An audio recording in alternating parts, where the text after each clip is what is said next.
This is the Great South Florida Food Forest Project. Here we have a variety of edibles and now a bunch of ornamentals that have made their way in here, growing together. Right here, it's blooming. This is a grumichama, very slow growing plant. It's about twice as big as when we put it in, but that was a few years ago, and it's starting to go. Looks like we're actually going to get some fruit off it. Over here we have a mulberry. This is originally from the Edible Plant Project. This is a 6th Street mulberry. We've got some cassava growing down here and up here. Here we have a chaya, Mexican tree spinach. Very cool perennial green, excellent cooked green. Back here, this is a Tithonia diversifolia, or tree marigold, or Mexican sunflower. Right in the middle here, this is a cashew tree. This is a young one, and hopefully it thrives here. It's not looking all that happy at the moment. Got more Tithonias going here. This is a June plum that's falling over. Needs to be propped up. It's really kind of a cool plant. Little tree. Cherry of the Rio Grande. It's died back a little bit. It's coming back. It's been dry, very dry. This is a dwarf mulberry. Up there, it's looking pretty big. Mango. More cassava, some bananas growing back here. It's just beautiful. It's much better than the grassy backyard that used to be here. And if this was worked a little more, it would actually be quite productive.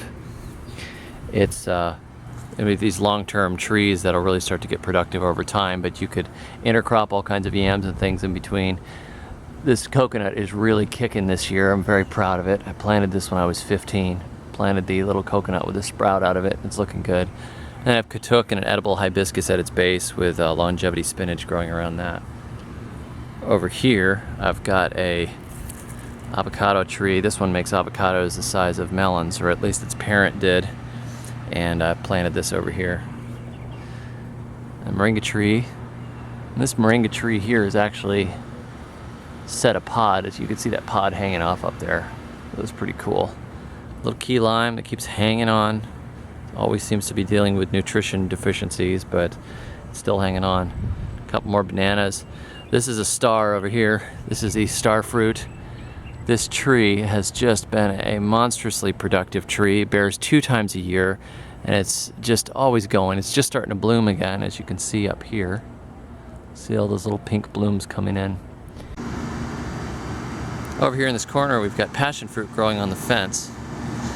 One thing that's really cool, my father and I, Dad and I, did this mosaic. It goes all the way along here. So this wall was uneven. The backyard was uneven after they took out the old septic tank. And so we took a bunch of reclaimed bits and pieces and smashed it up here and put a mosaic all the way along from the fence to the wall. It's really cool. But anyhow, back to this passion fruit growing here. This just got planted a little while ago, and it's really starting to jump. As things start to kick in and we get some rain, it'll do better. This is chocolate pudding fruit growing right here. This little tree, that's marvelous. Now these little guys, this insect right here, this is a very pain in the neck insect. This is the, that's blurry. This is the Lankan Weevil, which is a problem. It's come in and ended up being a major pest. Over here is a Haitian basket vine we just put in there a little while ago. Here is our tropical almond. I was very excited about this tree. I started it from a little sprout.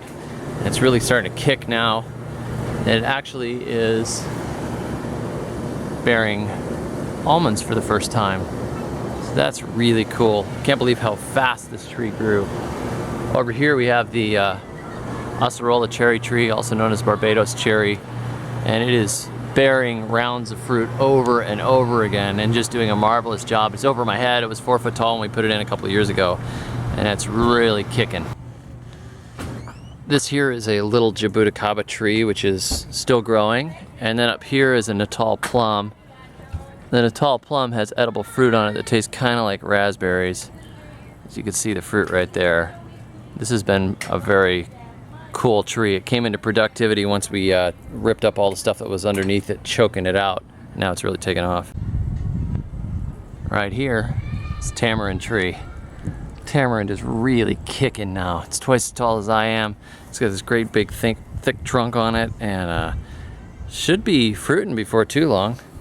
Another little tree we put in here is the canistel, which is starting to get its feet under it, or its roots under it. It's only up to my waist now, but it was about a foot tall when we put it in 2 years ago, so I guess that counts for something. It's been a lot of fun seeing these trees grow, and really some of them are starting to come into productivity, and it's been pretty awesome. Back here we've got a little bit of cranberry hibiscus and then some weeds that have jumped in here, along with this, which is Cuban oregano or Mexican oregano, or one of those tropical oreganos. Really a cool, delicious plant. This here's a little bit of lemongrass growing in the corner. It's kind of just a little bed out of the way. And again, if this was worked and different things were added in, you could make a lot more food out of this yard. But even as it is, you'll probably get a couple 100 pounds of fruit. Last thing I'll show you here, got a little Suriname cherry at the base of this beautiful papaya. And then we're back around the house to the food forest.